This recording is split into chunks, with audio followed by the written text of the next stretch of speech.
Got a question from Brian, and he even notes here something, but let's answer it. What are your thoughts on combining Simple and Sinister and the Rite of Passage? So Simple and Sinister is a program from Pavel. It's in a book called Simple and Sinister. And the Rite of Passage comes from the book Enter the Kettlebell. And it's one of my favorite training programs ever. It's how in the late aughts, is how I got myself ready for kettlebell certs. And I think the program is great. It's clean and presses, basically. It can be clean and presses supersetted with pull-ups. But after those clean and press with pull-ups, you do either snatches or swings.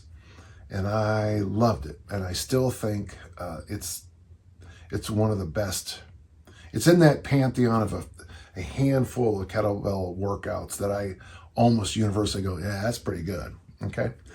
I am currently alternating these. I've been doing this daily for the last several weeks. I go hard 4 days a week, and the other 3 are active recovery with a lighter bell. Well, you're not doing Rite of Passage if you're going hard 4 days a week. And I don't know what Simple and Sinister is, but let me just give some big comments here. In Pavel's early work, now it changed. The first program minimum he talked about was the kettlebell snatch and the bent press. And it was interesting because he even says it in his own books that he didn't realize how jacked up Americans were. So yeah, thank you. But then there were in Power to the People, there's also another 2 exercise program, the side press and the deadlift. I told Pavel if instead of the side press he'd written bench press, no one would ever do another program ever. We'd all be bench press and deadlifting 5 days a week. That's a joke. So, but there's another program that he had in his early books, the second program minimum, where you would do swings 2 days a week and Turkish get-ups 2 days a week. And I remember Dr. Mark Chang telling me one time that of all the programs, that's the one that people never really truly investigated. And his thought was we should spend a lot more time. So 2 days a week, you go into the gym and you do swings. Now, I have that 10,000 swing challenge thing, which is, it's a hydra, it just keeps growing and growing. You cut off one bad idea and 2 more sprout out. But the original program, the one, those Group A through Group F programs that Mike Brown and I came up with, those still stand the test of time. Are the one we had in T Nation is still great. But basically what I'm trying to say, Pat Flynn has his 300 swings. If you were to say 2 days a week, I don't know, pick a number between 100 and 500 and do swings, and the other 2 days a week practice, and I do mean practice, all the movements in the Turkish get-up family. If you take a cert, you'll learn all these little drills that tie into the whole Turkish get-up. And I often think that some of those drills, because you might do, like I have one called the rolling 45. If you do, 10 to 20 on each side, you walk away with this feeling. You can see me.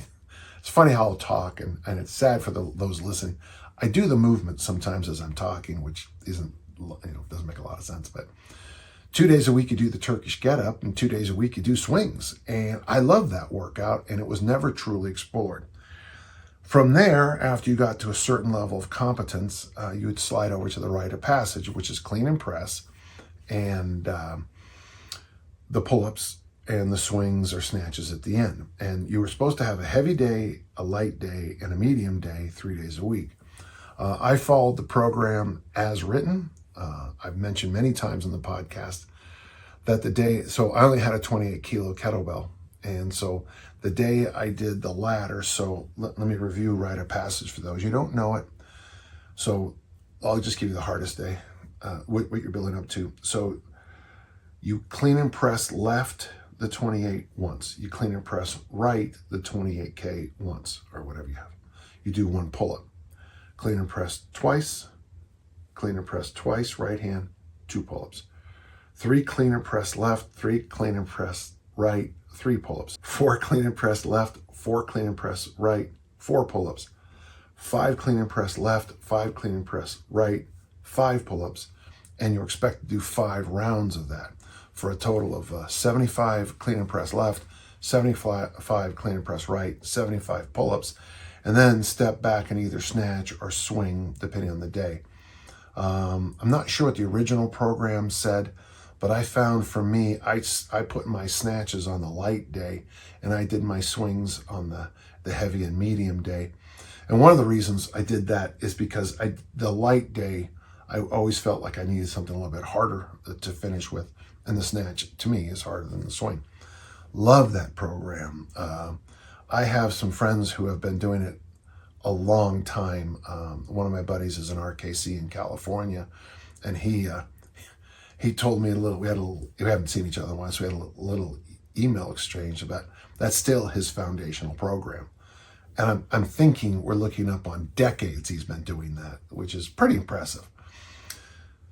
So for me, I still think the program minimum and the rite of passage in order.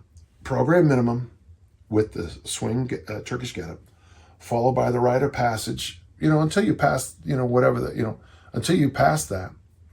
And then for me, I would prefer you went into double kettlebell work. Here on my podcast, we talk a lot about the armor building complex, which is the 2 kettlebells, 2 cleans, 1 press, 3 front squats. After the rite of passage, you've been doing so many pull-ups and presses that shifting over to this more squats, it seems to be a good thing. More squats and more heavy squats seems to be a good thing. It would be a fun challenge to see somebody do 2 weeks of program minimum, 2 to 4 weeks of rite of passage, maybe 4 weeks of armor building the way I teach it. 2 times the first week, 1 time the second, 2 times the third week, 1 time the fourth week, and you mix on the other days. You do a lot of military presses with the kettlebells. What you're doing is a lot. If I understand the programs, what you're doing, and this is why it took so long to get there, Brian, is that you're doing the program minimum. You're doing the old program minimum and the rite of passage back to back all at once. So you're doing those 5 big exercises: the swing, the Turkish get-up, the clean, the press, the pull-up, and that's great. But that's not how the workouts are prescribed, and I'm fine with that because you don't learn anything unless you nudge out those barriers a little bit. So I'm not exactly sure how you're pulling it off. Personally, I like to do more of one experiment at a time. Therefore, I can kind of get a sense of what's working versus what's not working. But I like it. I think there's some insights to it. Personally, I'd rather see you do the traditional program minimum, the rite of passage followed by the ABC. But your experiment seems interesting to me.